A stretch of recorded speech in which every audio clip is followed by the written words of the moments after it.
It all began on a bright Monday morning when Alexander Grant, one of the most powerful and intimidating CEOs in the city, sat at the head of his long mahogany dining table, staring at his untouched breakfast while his 6-year-old daughter Lily cheerfully hummed a tune as she munched on her pancakes. And though to the outside world he was a man who had everything, wealth, influence, charm, and an empire built from scratch, inside the walls of his sprawling mansion, Alexander was a lonely man who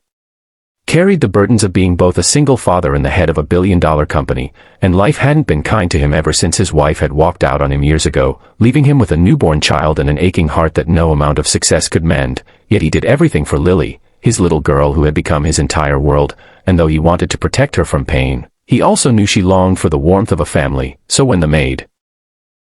Emma Carter, a kind-hearted, humble woman in her mid-20s who had joined the household staff only a year ago, entered the room quietly with a tray of fresh juice and offered him a small smile, he felt a flicker of something he hadn't allowed himself to feel in years, though he quickly brushed it off, because Alexander Grant didn't have time for emotions, or so he kept telling himself. But that morning his phone buzzed with a message that would soon change the course of all their lives, and it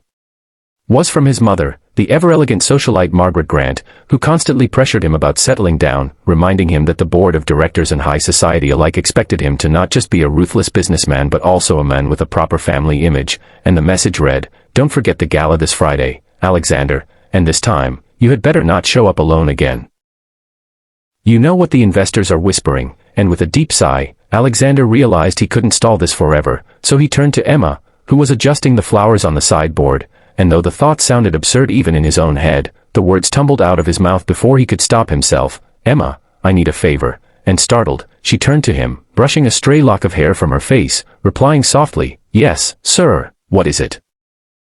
And he swallowed his pride, running a hand over his jaw, before blurting, "I need you to pretend to be my girlfriend at a gala this weekend." And the room went silent. Lily looked up in curiosity, Emma blinked in shock, and Alexander almost regretted asking, but desperate times called for desperate measures, and Emma, who had grown up in a modest background and taken the job to support her ill mother, felt her heart race because never in her wildest dreams had she imagined being asked to play